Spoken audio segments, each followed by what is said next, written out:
Country आज इस विषय में कहूंगा मैं। चचा नेहरू बोला जाता था उनको, चचा Nehru. He was compromised Nehru. चचा कॉम्प्रोमाइज्ड, वो चचा नेहरू नहीं थे, वो चचा कॉम्प्रोमाइज्ड थे। मुझे लगता है आज से उनको चचा कॉम्प्रोमाइज्ड के नाम से ही बोलना चाहिए। जब चचा ही कॉम्प्रोमाइज्ड होगा तो क्या देश का हाल होगा, आप सोचिए जरा। अभी ये चचा कॉम्प्रोमाइज की पूरी कच्ची चिट्ठी है, बहुत बड़ी चिट्ठी है, कच्ची चिट्ठी। मैं प्रयास करता हूं कि एक एक करके इस विषय को रखूंगा और आप सब भी देखेंगे। और ये चचा कॉम्प्रोमाइज्ड की जो गलतियां थी, ये कोई नीतिगत गलतियां अनइंटेंशनली उनसे हो गई थी, ऐसा नहीं है। ये गलतियां सोच समझ करके, जानबूझ करके किया गया था ताकि देश कॉम्प्रोमाइज्ड हो। मैं पहला आरोप जो मीडिया के समक्ष और मीडिया के माध्यम से देश के समक्ष रखना चाहता हूं चचा कॉम्प्रोमाइज्ड के बारे में, वह है कि चचा कॉम्प्रोमाइज्ड के सचिवालय में, नेहरू के सचिवालय में सीआईए का इतना पैठ था कि उनके जो विशेष सहायक या विशेष सचिव थे, जिनका नाम M.O. मथाई था, M.O. मथाई को अमेरिकी एजेंट के नाम से बुलाया जाता था। और 60 के दशक में, 1960 के दशक में केजीबी, जो रशिया की एजेंसी है, केजीबी के एजेंसीज के एजेंट भी चचा कॉम्प्रोमाइज्ड के ऑफिस में मौजूद थे। तो चाहे वो M.O. मथाई हो, चाहे केजीबी के एजेंट्स हो, सीआईए और केजीबी का दबदबा चचा नेहरू के ऑफिस पे था। और in the 60s and 70s it used to be said, in fact it used to be said about Nehru's regime that any document that the foreign dispensation needed was readily available for US and for Russia. That was the situation, grim situation I would say, and that was the compromise that Nehru did with the security of this country. सवाल है कि राष्ट्रीय सुरक्षा इतनी खोखली क्यों बनाई गई कि गुप्त दस्तावेज देश के विदेशी हाथों में सौंप दिया जाता था। दूसरा विषय है क्षेत्रीय समर्पण का। ये जो चाचा कॉम्प्रोमाइज थे, चचा कॉम्प्रोमाइज ने भारत के नक्शे के ऊपर जब मन किया, मानो अपने स्केच पेन से ही उन्होंने आंक दिया कि ये पोर्शन पाकिस्तान को दे देंगे, ये पोर्शन चीन को दे देंगे। He used the sketch pen to in fact cut off parts of India, dismember India and hand it over to foreign dispensations like Pakistan and China. Tibet और अक्सई चीन की कहानी तो आप जानते ही हैं। 1954 में पंचशील समझौता होता है और पंचशील समझौते के जरिए नेहरू ने तिब्बत को चीन को गिफ्ट में दिया। आप सोच के देखिए, पंचशील के समझौते में चाचा नेहरू ने इतना कॉम्प्रोमाइज किया, चाचा कॉम्प्रोमाइज ने इस प्रकार काम किया देश के अहित में कि उन्होंने तिब्बत को चाइना को गिफ्ट में दे दिया। और 1951 से चीन, अक्षय चीन में, इसको आज हम अक्षय चीन कहते हैं, वहां सड़क बना रही थी। यह नेहरू जी को भी मालूम था कि वहां सड़क बन रहा है। और जो उस समय के तत्कालीन आईबी के, इंटेलिजेंस ब्यूरो के प्रमुख थे, बीएन मुलिक ने बड़े स्पष्टता के साथ नेहरू जी और नेहरू के कैबिनेट को सचेतित किया था, उन्हें बताया था कि चीन अक्षय चीन में रास्ता बना रही है और इसका कहीं न कहीं संज्ञान में भारतवर्ष को इसको लेना चाहिए।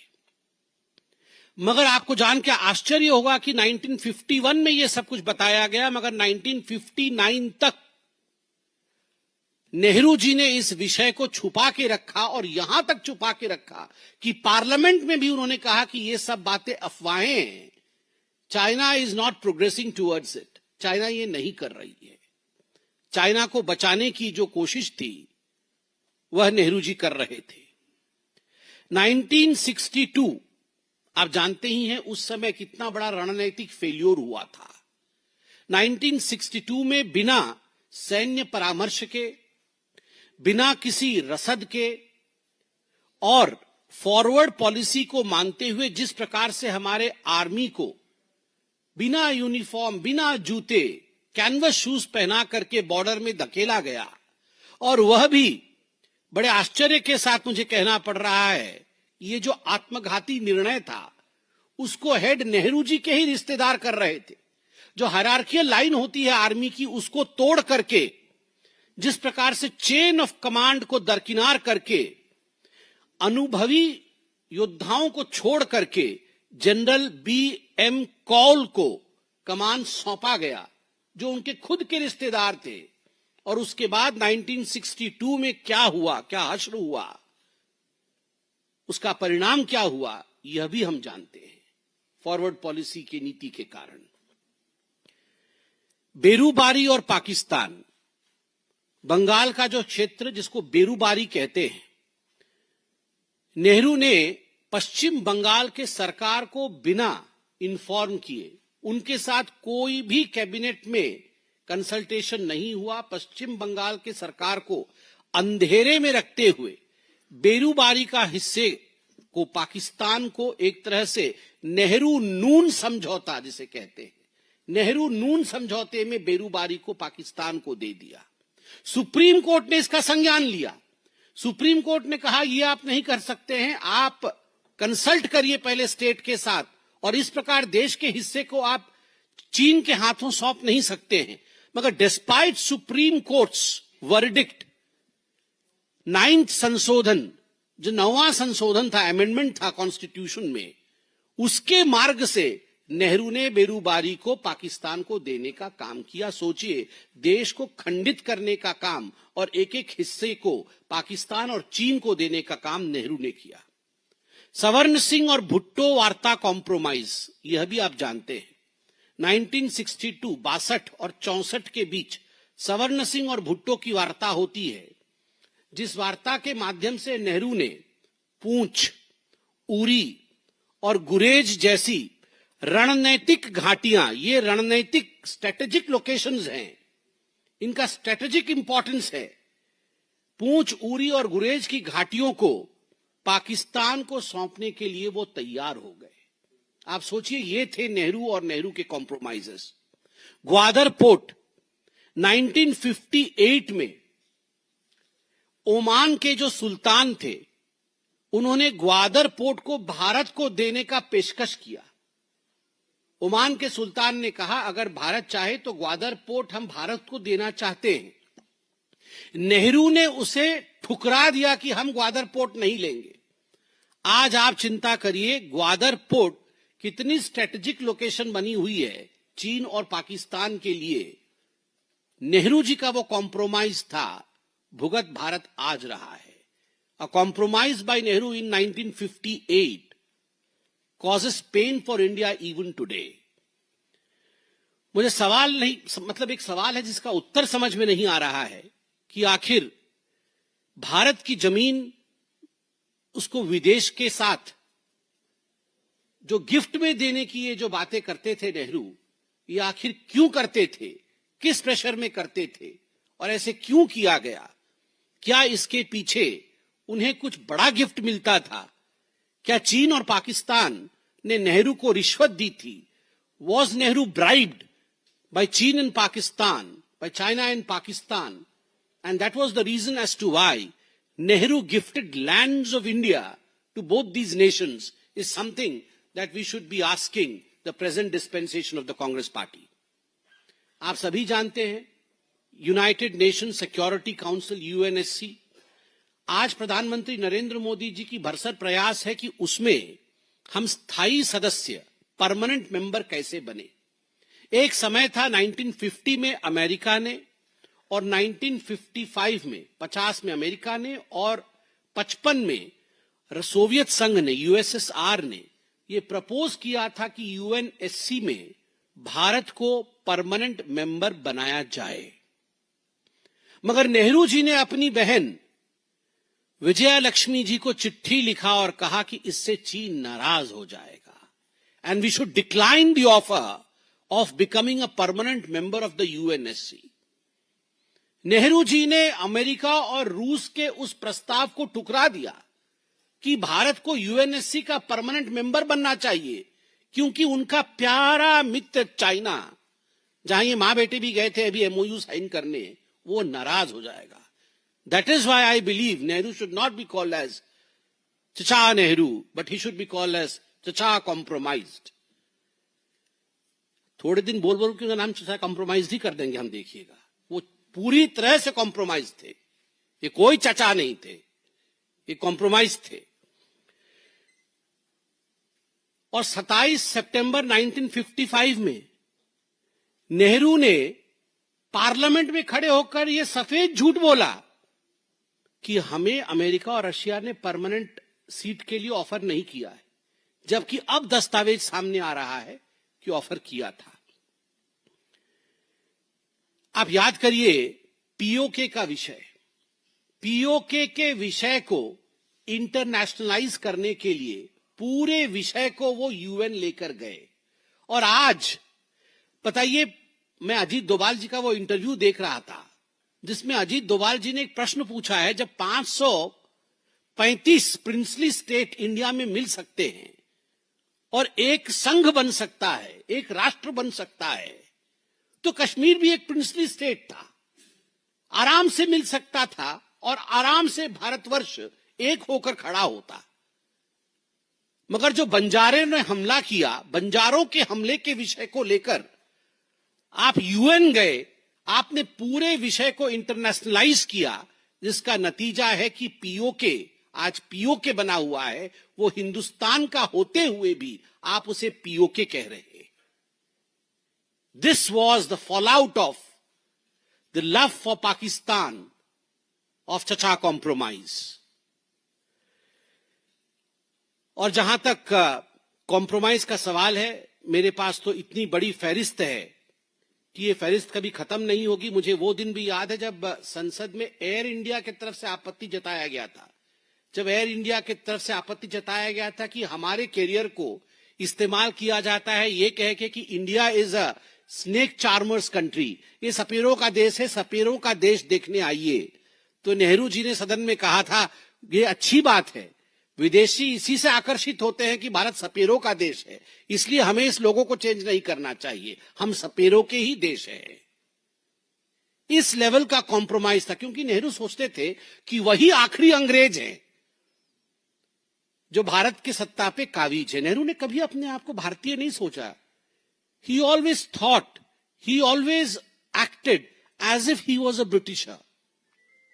उन्होंने कभी अपने आप को, मुझे लगता नहीं कभी अपने आप को भारत के हिसाब से देखा है। उन्होंने हमेशा अपने आप को एक अंग्रेज के हिसाब से ही देखा है। और आज तक भी जो कॉम्प्रोमाइज चल रही है गांधी परिवार की, वो उसी नजरिए से चल रही है। मैं 31 सेकंड में 7 सवाल जो पूछे थे उसे दोहरा देता हूं। पहला सवाल, पंडित नेहरू ने तिब्बत को चीन का क्षेत्र क्यों दिया? Why was Nehru compromise then? दूसरा सवाल, आईबी की अक्सई चिन की चीनी गतिविधियों की चेतावनी को नेहरू ने संसद में अफवाह क्यों बताया? Why was Nehru compromise then? Was he bribed by the neighboring countries? तीसरा सवाल, बिना सहमति के कश्मीर में जनमत संग्रह की बातें क्यों पंडित नेहरू ने की? Was Nehru bribed? Was he compromised? चौथा सवाल, बंगाल में बेरूबारी संघ के आधे हिस्से को पाकिस्तान को क्यों गिफ्ट में नेहरू ने दिया? Was Nehru bribed and that's why Nehru was compromised?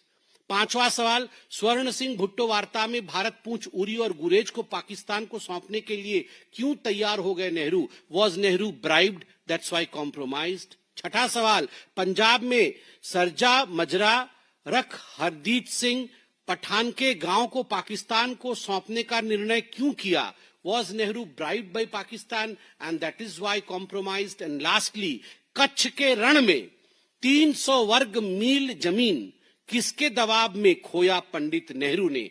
Was Nehru bribed so compromised? I believe Nehru ji की ये जो कॉम्प्रोमाइज की स्टोरी है, ये आज पूरा हिंदुस्तान देखेगा। और ये राहुल गांधी जो कॉम्प्रोमाइज कॉम्प्रोमाइज करके चिल्लाते रहते हैं, अब राहुल जी तैयार हो जाइए, पूरी सीरीज एपिसोड दर एपिसोड, और उसके बाद सेकंड सीजन, थर्ड सीजन, सभी सीजन आएगा। इतने काले कारनामे आप लोगों ने किया है, और आप जो देश को अपनी बपौती मानते हो ना, हम सब कच्चा चिट्ठा, मेरे पास बहुत सारे डॉक्यूमेंट्स हैं अभी नेहरू जी के लिए, मगर मुझे लगता है कि इतना आपके पास भी समय नहीं है, हम इसे रिलीज करेंगे, धीरे धीरे रिलीज करेंगे। बहुत बहुत धन्यवाद। कोई प्रश्न हो तो अवश्य पूछें। जी,